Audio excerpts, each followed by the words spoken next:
ఓం శ్రీ గురుభ్యో నమః. ఓం శ్రీ మాత్రే నమః.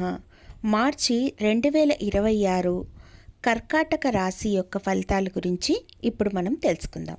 ఈ మాసంలో సంతాన సంబంధ విషయాలు ప్రతికూల ఫలితాల్ని ఇస్తాయి. ఉద్యోగ వ్యాపార వ్యవహారాలు సామాన్యంగా ఉంటాయి. ధన ఆదాయం సామాన్యంగా ఉంటుంది. వ్యక్తిగత జీవితంలో నూతన వ్యక్తి వలన తీవ్ర మానసిక క్షోభ, ఆందోళన అనేది పెరుగుతాయి. నిరుద్యోగులకు కూడా ప్రతికూల ఫలితాలు ఏర్పడతాయి. ఆశించిన ఉద్యోగాలు చివరి నిమిషంలో చేజారిపోతాయి. నరఘోష వలన ఇబ్బందులు ఎదురవుతాయి. మిత భాషణం ఎంతైనా మంచిది. ఈ మాసంలో సాహసోపేత నిర్ణయాలు తీసుకోకుండా ఉండి ప్రతి పని స్వయంగా చేసుకోవడం ఎంతో ఉత్తమమైన పని.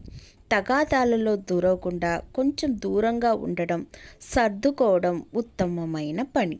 ఈ కర్కాటక రాశి వారికి మరింత మంచిగా జరగాలంటే ప్రతిరోజు దుర్గమ్మకు సంబంధించిన నామాలతో కనుక అర్చన చేసుకున్నట్లయితే, లేదా మీ ఇంటి దేవుడైనటువంటి ఎవరైతే ఉంటారో అమ్మవారు, వారికి సంబంధించిన నామాలు జపిస్తే ఇలాంటి అననుకూల పరిస్థితులు కూడా అనుకూలంగా మారి మీ జీవితంలో మంచి శుభదాయకంగా ఉంటుంది.